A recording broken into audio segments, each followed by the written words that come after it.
Bismillahirrahmanirrahim.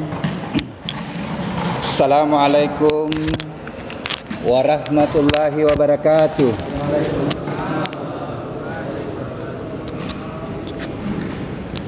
Alhamdulillah. Alhamdulillahi rabbil alamin. Allazi khalaqas samawati wal arda ma bainahuma. Allazi halakal insana min sulalatin min tin.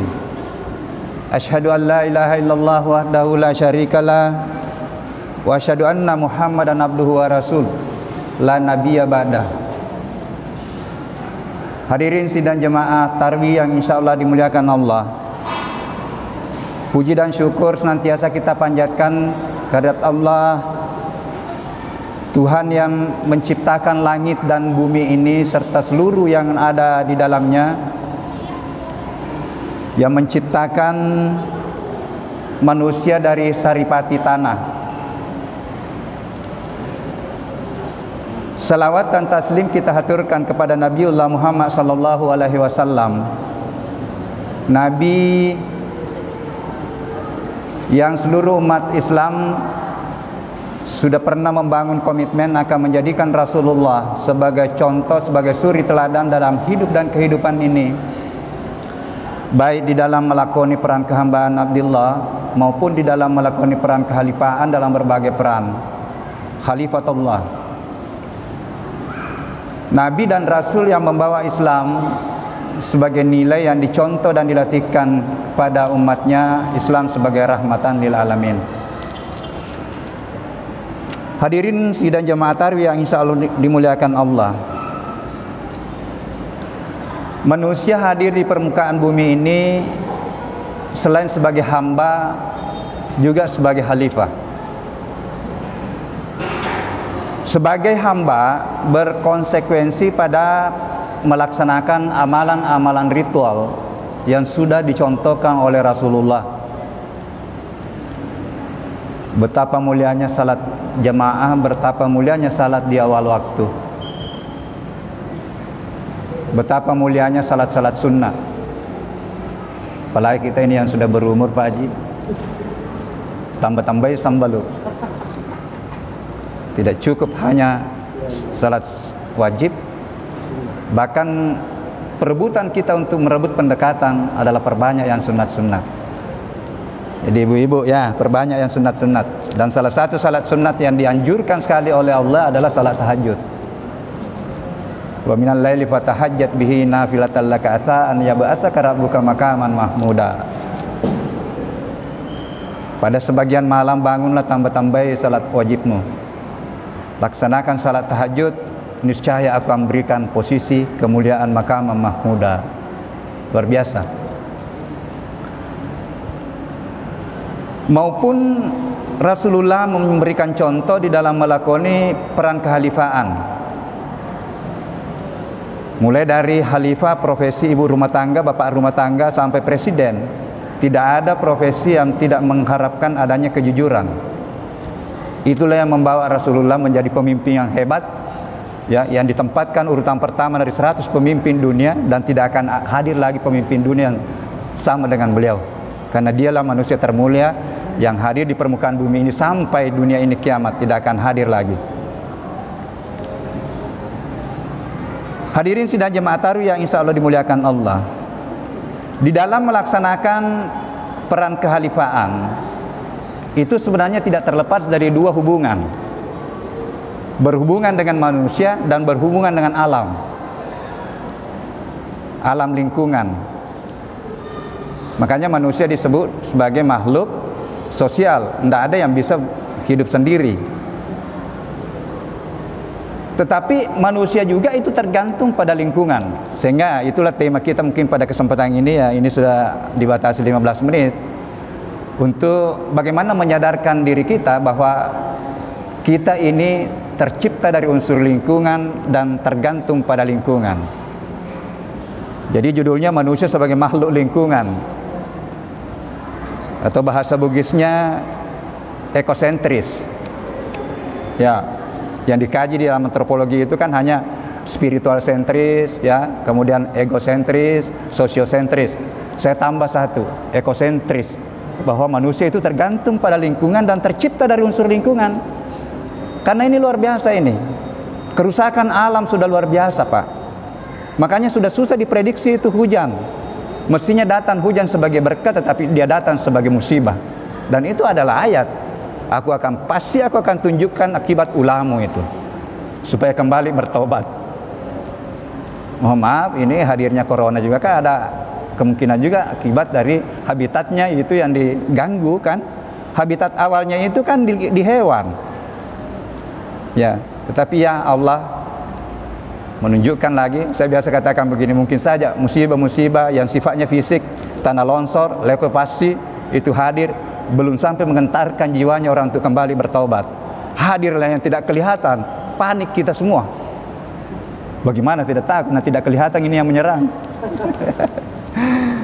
Ya, alasan saya sehingga saya tambah itu bahwa manusia itu selain tadi sosiosentris, dia juga ekosentris atau manusia lingkungan, manusia yang tergantung pada lingkungan. Yang pertama, bahwa kita tercipta dari unsur-unsur lingkungan. Dari mana referensinya? Dari Quran.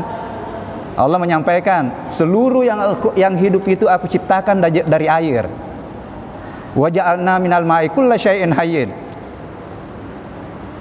Tercipta dari unsur air. Makanya itu 60-70% badan kita itu tersusun dari air. Yang kedua, tersusun dari unsur-unsur tanah. Ini yang membentuk badan fisik kita. Tadi ya, yang saya pakai mukadimah itu, halakal insana min sulalatin min tin, berasal dari unsur-unsur tanah. Bagaimana masuk? Ya, melalui tumbuhan yang kita makan nanti. Makanya hargai tumbuhan. Ya. Kemudian yang kedua adalah dia tergantung pada lingkungan. Tergantung pada air. Karena tadi badan kita itu 60-70%, bahkan di otak itu sampai 80%. Itu kalau kekurangan air terjadi dehidrasi. Berapa kebutuhan air? Ya, referensi yang kita baca itu rata-rata itu dibutuhkan. Referensi pertama dulu dia hanya rata-rata kan 2 liter per hari. Tapi setelah itu ditemukan lagi per berat badan 30 ml per berat badan. Kali ini, jadi saya hitung-hitung berapa air yang saya butuhkan dalam satu hari. Karena berat badan saya 63, itu 1,8 liter per hari.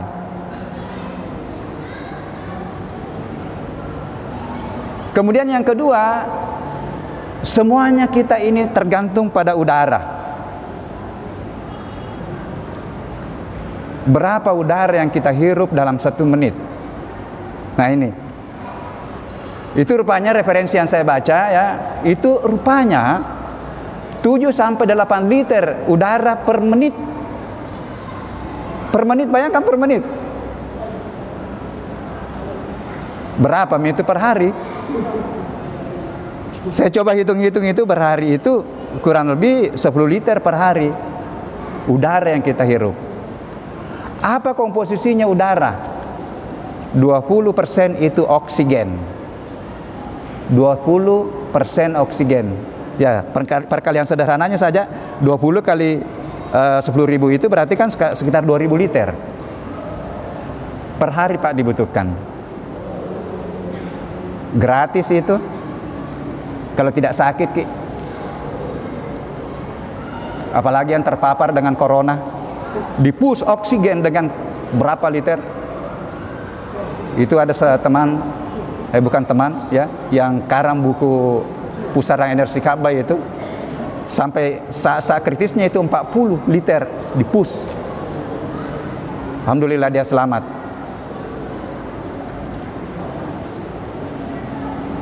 Apalagi komposisi udara yang kita hirup itu nitrogen. Berapa persentasenya? 78%. 78% ya berarti ya kalau kita sederhana perkaliannya 7.500 liter. Kali ini berapa harganya nitrogen itu 1 liter? 10.000 ya, atau 9.900. Nah kalau kita kali itu ya, kali kita uangkan itu, harga oksigen di rumah sakit itu Pak, rata-rata 1 liter 25.000. Kali kita tadi 2.000 kali 25.000, 50 juta per hari. Nitrogen kali 10.000, 78 juta. Jadi baru dua unsur yang saya hitung-hitung itu 128 juta per hari satu orang. Subhanallah, Allahu Akbar. Nah, kita butuh 16 unsur di dalam diri kita, sama dengan yang dibutuhkan tanaman. 16 unsur, coba baru lo dihitung-hitung itu.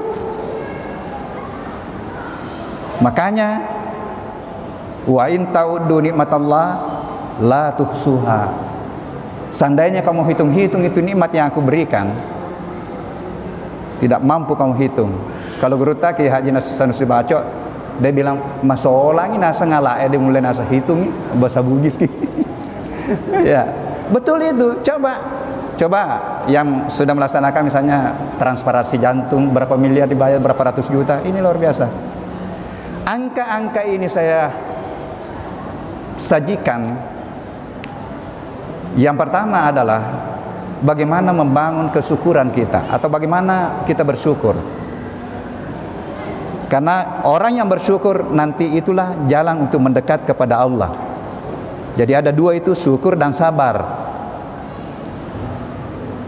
Ketika kita sabar, insya Allah kita akan bersama dengan Allah. Innallaha ma'as sabirin. Bahwa sesungguhnya orang sabar itu bersama dengan Allah. Kemudian yang kedua, untuk menjadi renungan betapa maha kasihnya Allah kepada hambanya. Betapa maha besarnya Allah. Kita bisa lebih mengenal Allah, mengenal sifatnya, mengenal perilakunya Allah di dalam kepada makhluknya yang terkadang tidak tahu diri. Makanya setiap saat itu harus kita mengevaluasi diri supaya kita tahu diri. Karena memang Allah menghadirkan makhluk, menghadirkan alam, menghadirkan diri kita ini adalah untuk memperkenalkan dirinya. Wa fil ardi ayatun lil mukminin wa fi anfusikum afala tubsirun.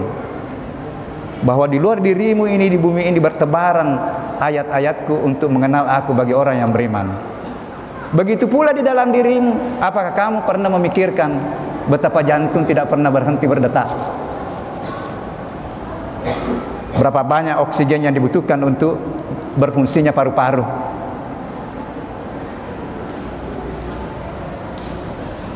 Bahkan dalam satu ayat bahwa bentuk penghambaan, pembuktian penghambaan kita ketika kita bersyukur. Waskuru nikmatallah in kuntum iyyahu ta'budun. Syukurilah nikmat Allah jika kamu memang betul-betul menyembah kepadanya. Jadi terkait juga penyembahan. Hadirin sidang jamaah tarawih yang insya Allah dimuliakan Allah. Pemahaman-pemahaman dan renungan-renungan begini itu dibutuhkan di dalam bagaimana membangun ketauhidan kita. Saya katakan bahwa untuk menguatkan kita punya tauhid, mengesahkan Allah, la ilaha illallah, la haula wala quwata illa billah, harus dibutuhkan pemahaman yang mendalam tentang diri kita, tentang di luar diri kita. Karena dengan jalan itulah nanti menjadi bahan renungan. Ya Allah, betul Allah Maha Kuasa, Allah Maha Tunggal, Allah Maha Rahman, Allah Maha Rahim. Dan Allah memperkenalkan juga dirinya di dalam ayat-ayat kauliyah dalam Al-Quran. Coba mungkin baca, dia memperkenalkan sifatnya, dia memperkenalkan namanya dalam Asmaul Husna, dia memperkenalkan perilakunya. Tadi itu sel yang terbentuk tadi, tubuh yang terbentuk dari unsur tanah, unsur air, itu dia berikan tiupan ruh, summa sawwahu wa nafaha fihi min ruhihi wa ja'ala lakum sam'a wal absara wal afida qalilan ma tashkurun. Ini menarik menjadi renungan Pak. Termasuk biasa saya di depan mahasiswa. Saya katakan begini, potensi dasarnya manusia itu sama. Karena berasal dari satu sel, ya. Badan kita tadi berasal dari tanah, berasal dari air, kemudian ditiupkan ruh kecerdasan daripada Tuhan yang sama, ruh kemuliaan dari Tuhan yang sama. Jadi tidak ada orang yang tidak memiliki nilai kejujuran, nilai kepedulian, nilai kecerdasan. Tapi tidak mungkin maha jujur, tidak mungkin maha cerdas, tidak mungkin maha adil.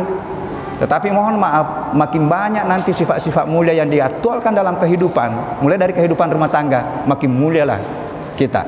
Seorang suami yang jujur, seorang suami yang peduli, seorang suami yang cerdas, insya Allah itulah suami yang mulia. Begitu pula sebaliknya. Tetapi makin banyak sifat-sifat tadi yang kebalikan dari itu, karena diciptakan semua kan berpasangan, makin banyak yang diperagakan dalam hidup ini, makin hinalah diri kita. Dan untuk merebut kemuliaan, penglihatan, pendengaran, dan kalbu, itulah menjadi nanti alat untuk bagaimana mengaktualkan yang mulia ini. Makanya itu yang diminta pertanggungjawabkan. Hati-hati ki.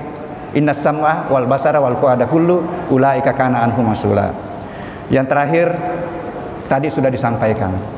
Sudah malam ke-15. Berarti kan tinggal 15 Pak Haji ya. Mohon maaf, tidak ada waktu yang berulang. Tidak ada waktu yang berulang. 14 ke belakang itu, bahkan 1 menit yang lalu tinggal kenangan. Kita melakoni perjalanan waktu itu sampai batas waktu nanti yang kita tidak tahu kapan berakhir, bagaimana dan di mana. Ketika sudah sampai la yastahiruna sa'atan wa la yastaqdimuna. Mari manfaatkan sisa ini. Mari manfaatkan, optimalkan amal-amal Ramadan kita untuk bagaimana mudah-mudahan kita terpilih nanti di salah satu malam Lailatul Qadar, di mana turunnya malaikat untuk membawa rahmat, membawa hikmah dari Al-Quran, hikmah dari ayat-ayat yang tertulis dan yang tercipta akan turun dicari orang yang sempat mensucikan dirinya. Yakin bahwa akan turun, karena itu sudah ayat akan turun terus mulai dari Rasulullah kemarin yang membawa ayat yang tertulis, dan insya Allah dia akan membawa hikmah setiap tahun. Dan yang terpilih akan mendapatkan kebaikan. Yu'til hikmah man yasha wa may yu'tal hikmah faqad utiya khairan katsira. Optimalkan insya Allah. Saya yakin jemaah masjid Ansar ini akan mendapatkan itu. Ansar ini adalah penolong-penolongnya Allah. Semuanya penolong-penolong Allah di sini sesuai dengan nama masjid. Saya kira itu, mudah-mudahan ada manfaatnya. Mohon maaf atas segala kekurangannya. Wallahu muwaffiq ila aqwamit thariq. Wassalamualaikum warahmatullahi wabarakatuh.